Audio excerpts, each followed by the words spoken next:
In 2017, a 16-year-old boy named Eli Thompson from rural Oregon was battling a rare genetic disorder that severely limited his mobility and made attending school nearly impossible.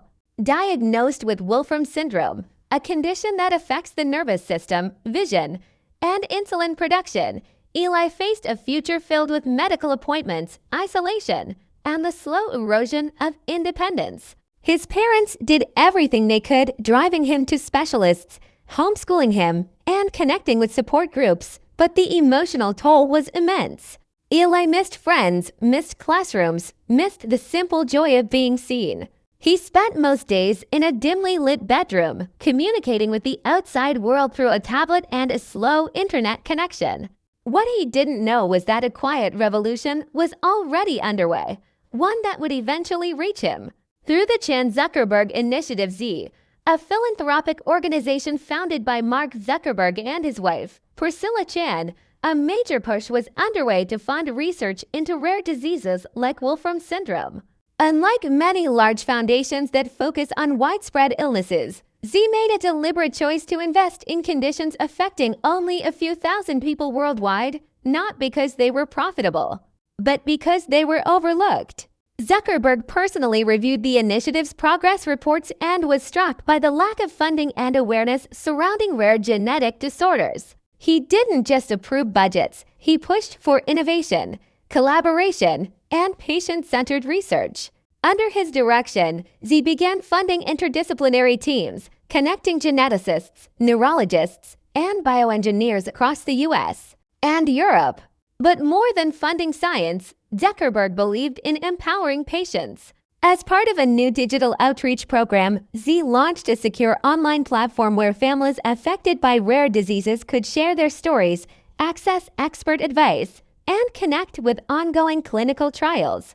Eli's mother discovered the platform and registered their case. Within weeks, Eli was invited to participate in a virtual roundtable with researchers working on gene therapy for Wolfram Syndrome.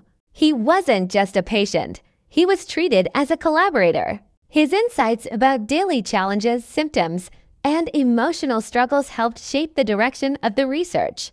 Even more remarkably, Z began funding a pilot program to provide high-speed internet and adaptive technology to families in remote areas. Eli's home received a new satellite connection, a voice-controlled tablet, and access to an AI-powered learning assistant that helped him continue his education.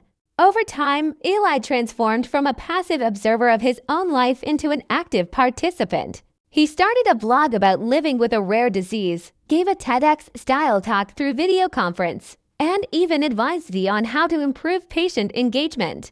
When news of a potential gene therapy trial emerged in 2021, Eli was among the first considered for participation, thanks in part to the visibility and data his family had contributed through the Z network. For Zuckerberg, this wasn't just about technology or medical breakthroughs. It was about restoring dignity. He understood that behind every data point was a human being with dreams, fears, and the right to be heard. And for Eli, the impact was profound. He didn't just gain access to better healthcare. He gained a voice. Years later, when asked what changed his life, Eli would say, "I used to feel invisible. Then someone built a bridge to me, not with concrete, but with code." And that bridge had been imagined, funded, and quietly supported by a man who believed that no life should be left behind, not even those lost in the shadows of rare disease.